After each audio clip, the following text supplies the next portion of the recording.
Hey guys, I'm Florian Kohler, also known as Venom. I'm a professional pool trick shot artist, but also a league operator for APA in Las Vegas. I've read all your comments, so let's get right into it.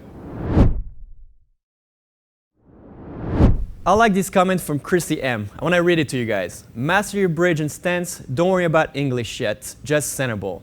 I 100% agree with it, so let's start by covering the bridge. There's, in my opinion, three types of bridge: the closed bridge, the open bridge, and the rail bridge. We're going to start with the closed bridge. In order to do a solid closed bridge, you're going to use those three fingers here, the thumb, the index, and the middle finger. And you're going to create kind of a bridge here. And make sure there's a point of contact between all the three fingers. So the key is to not be too tight so that you can't move the cue, and not to be too wide so there is too big of a gap here. So again, here, get those three fingers together like this. Palms on the table, and then the next part is to just simply open up the fingers and make sure it is stable. So in all bridges, stability is key 100%, and it's really what brings you to the next level. Again, like this, here we go. So this would be one closed bridge. Now there are several different bridges for closed. For example, this one, which is a little different, so you put your hand more on the side. You could be like this. You could be like this if you're really high. So again, you got to keep in mind, different bridges are for different situations, and it is your choice to adapt to the best one you have according to the table. So this is for closed bridge. Now, open bridge, sometimes beginner player like it a little better because it's kind of easier to get solid and stable. The first open bridge like this, fully just on the table, bring your fingers back up here and then close that thumb here to make it a nice and easy groove. As you can see, my fingers are kind of clawing into the felt a little bit. Again, this is for stability. You really want to make sure this hand is stable.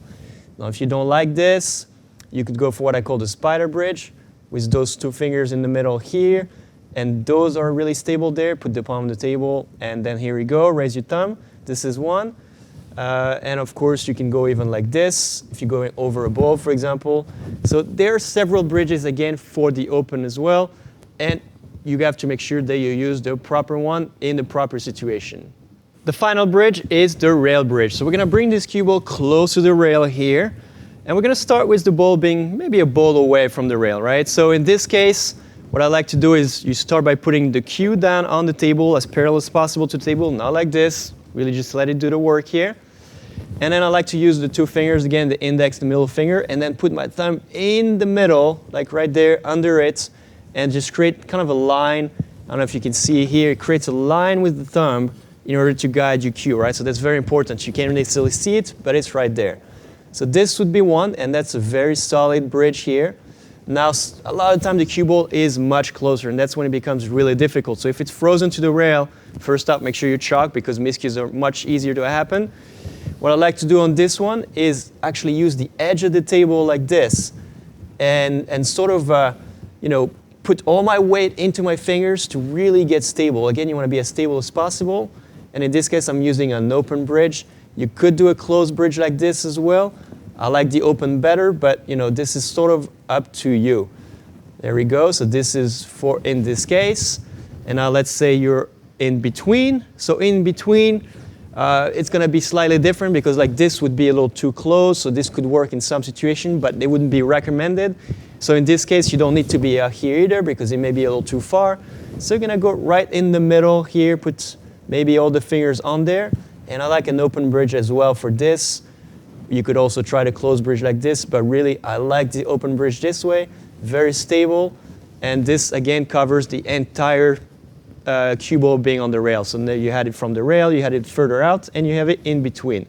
With all those bridges together, now you should be able to comfortably hit the cue ball from anywhere on the table with a very stable bridge hand.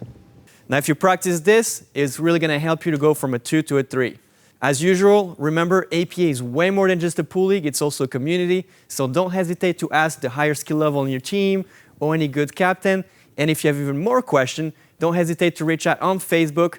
We ask a lot of topics, we have a lot of Q&A in there, so make sure you go and check it out, and we're going to try our best to answer. All right, this is it for today, guys. See you next time for another lesson. Bye.